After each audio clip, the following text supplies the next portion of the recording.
Japoniškas galiūnas 60 arklio galių traktorius Mitsubishi su frontaliniu krautuvu ir kaušu komplekte. Mitsubishi MT601. Komplektacija frontalinis krautuvas, kaušas, kabina. Apžiūrėsim dabar šio traktoriaus variklį. Turiu staigmeną, tuoj pamatysit.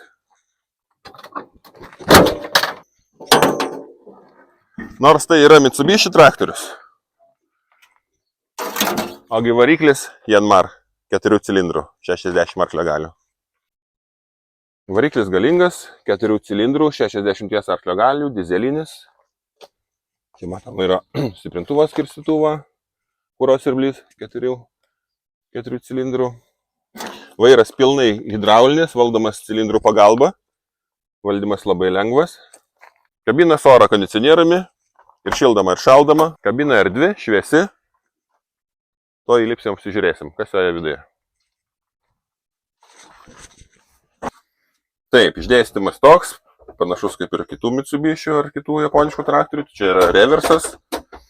Turim palėtintas pavaras 3. Darbinis velinas turi 3 greičius. Rankinis stabdis. Čia mes turim pagrindinės pavaras 6. Čia akseleratorius. Čia turim hidraulikos pakelimas svirtis. Čia darbinio velino išjungimas. Hidraulinės sistemos reguliavimo jungikliukus. Ir taip pat šis traktorius turi išvestas hidraulinės poras. Netgi 2. Tai čia jų yra valdymas. Frontalinis krautuvas valdomas viena svirtimi, vadinamu joysticku. Labai patogia pozicijoje. Čia vairuoji, čia iškart ne kažkur šone, bet vietoj labai patogiai. Oro kondicionieriaus valdymas, ventiliatoriai, oro kondicionierius jungimas, išjungimas, pūtimo stiprumas, temperatūros laipsniais surašyta.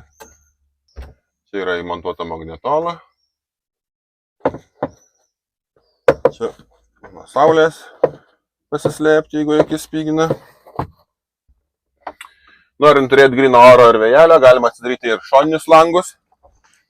Taip pat atsidaro galinis langas.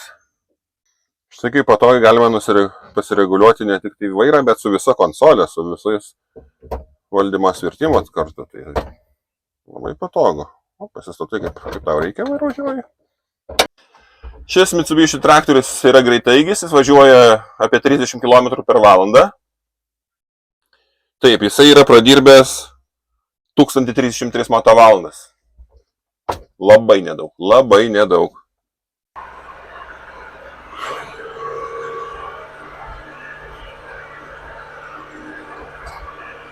Jeigu jums patiko šis Mitsubishi 60 arklio galių traktorius su frontaliniu krautuvu, skambinkite arba atvykite tiesiai pas mus į japoniškų traktorių centrą Agrotexas.